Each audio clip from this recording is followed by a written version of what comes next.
सभी को नमस्कार। मैं जितेश कुमार जांगिड़, सहायक आचार्य चित्रकला, सर्वप्रथम आप सभी का ऑनलाइन ई क्लासरूम में हार्दिक स्वागत करता हूं। जैसे कि हम बीए द्वितीय वर्ष के चित्रकला विषय की इकाई प्रथम के अध्याय भारतीय चित्रकला के षडंग का अध्ययन कर रहे हैं। इससे पूर्व हमने भारतीय चित्रकला के षडंग के 3 अंगों का सविस्तार अध्ययन किया था, जिनमें रूप भेद, प्रमाण और भाव शामिल है।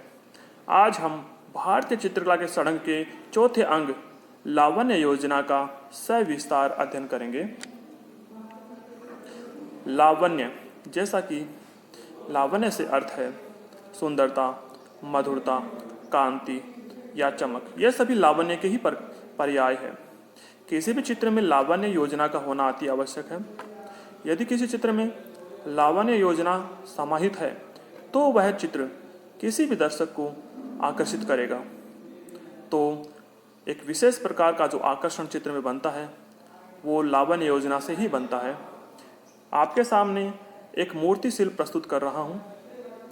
सारनाथ का सिंह स्तंभ। यह सिंह स्तंभ जो सारनाथ में संग्रहालय में सुरक्षित है, मौर्यकालीन सिंह स्तंभ जो हजारों साल पहले बना हुआ है, और इसमें आप विशेष प्रकार की जो चमक देख सकते हो इसके पैरों में, इसके चेहरे में। यह जो चमक है एक विशेष प्रकार की पॉलिश उस टाइम पे की गई थी और यह चमक आज भी बरकरार है। तो यह जो चमक है यह इस मूर्ति शिल्प को मधुर बनाती है, कांति युक्त बनाती है, प्रभावशाली बनाती है। तो किसी भी चित्र को भी या किसी भी मूर्ति शिल्प को अगर प्रभावशाली, अगर आकर्षण बनाना है तो उसमें एक चमक का होना, एक कांति का या लावण्य योजना का होना अति आवश्यक है। लावण्य से तात्पर्य है सौंदर्य। लावण्य योजना से तात्पर्य है सौंदर्य का माप। चित्र में प्रमाण, रूप व भाव के साथ लावण्य का होना भी अति आवश्यक है। चित्र में प्रमाण, रूप तथा भाव के साथ जब लावण्य योजना मिल जाती है तभी वस्तुतः चित्र में लावण्य का प्रदर्शन होता है। लावण्य का उपयोग चित्र में मधुरता लाने के लिए किया जाता है।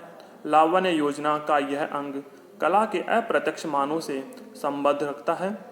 कभी कभी किसी चित्र में रूप, प्रमाण, भाव आदि सभी कुछ होने पर वह हमें भाता नहीं है। इससे तात्पर्य है कि उसमें लावण्य अर्थात सौंदर्य या मधुरता की कमी है। आपके सामने ये 3 दृश्य चित्र प्रस्तुत हैं। जैसे कि आप इन तीनों चित्रों में देख रहे हो, प्रथम में इसमें जो आंख का दृश्य है, आंख बनी हुई है, हालांकि लावण्य योजना इसमें है लेकिन बहुत कम है। दूसरे दृश्य में आप देखोगे इसमें लावण्य योजना प्रथम वाले चित्र से बहुत अधिक है। एक चमक इसमें बनी हुई है। हालांकि चित्र ब्लैक एंड वाइट है लेकिन फिर भी इसमें चमक जो है इस चित्र को सजीव बनाती है। और यह अंतिम और तीसरा चित्र आप देख रहे हो, यह पूर्णतः लावण्य योजना से, सौंदर्य से युक्त है और यह इस चित्र को, इसके आकर्षण को भी बढ़ाता है और यह दर्शक को भी आकर्षित करेगा। इस प्रकार से आप समझ सकते हो कि किसी भी चित्र में लावण्य योजना का होना अति आवश्यक है। भाव यदि आंतरिक सौंदर्य का बोधक है तो लावण्य चित्र के बाह्य सौंदर्य का वाहक है। इस प्रकार चित्र में जिस कला कौशल से आभा प्रदर्शित की जाती है अर्थात बाह्य अलंकरण का समावेश किया जाता है, उसी को लावण्य योजना कहते हैं। जैसा कि हमने पूर्व के भाग में पढ़ा था, भाव जो आंतरिक सौंदर्य का वाहक होता है, उसी प्रकार जो लावण्य है वो किसी भी चित्र में उसके बाहरी अलंकरण का द्योतक होता है, उसके बाहरी आकर्षण को बढ़ाता है। जैसे कि प्रस्तुत चित्र जो बनी ठनी का है, यह पूर्णतः आभूषणों से सजी हुई है। चित्रकार निहाल चंद्र ने इस आकृति को विशेष रूप से सजाकर जैसा यह थी वैसा ही बनाया है और इसमें 4 चांद लगा दिए हैं और यह किसी भी दर्शक को आकर्षित करेगी। इस प्रकार से आप समझ गए हो कि लावण्य योजना एक चित्र के बाहरी आवरण, उसी का अलंकरण युक्त जो चित्र है। चित्र में इस अंग विशेष के न होने से नीरसता आ जाती है। लावण्य में तरलता एक प्रधान गुण है जो चित्र में छाया और कांति से पैदा होता है।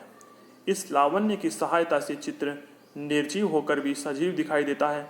यह चित्रकला का वही अंग है जिसके होने मात्र से हम चित्र को बार बार देखने पर भी तृप्त नहीं होते। चित्र में ब्रह्म का स्वरूप लावण्य द्वारा ही अभिव्यक्त होता है।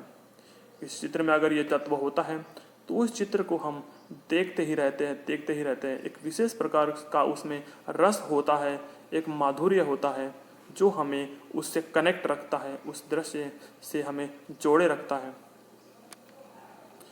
चित्रकार के हेबर का यह रेखांकन आपके सामने प्रस्तुत है। इस रेखांकन में भी वही माधुर्य है जैसा कि आप देख सकते हो जो लावण्य योजना से युक्त किसी चित्र में होना चाहिए। मात्र रेखाओं से ही इसमें लावण्य योजना का प्रस्तुतिकरण कितना सुंदर ढंग से किया हुआ है, ना कोई कलर है। इस प्रकार से आप समझ सकते हो कि किसी चित्र में लावण्य योजना का होना अति आवश्यक है। इसी के साथ यह हमारा भाग पूर्ण होता है। आगे के इसी भाग में, इसी कड़ी में हम पढ़ेंगे भारतीय चित्रकला के षडंग के 5वें अंग सादृश्य को। धन्यवाद।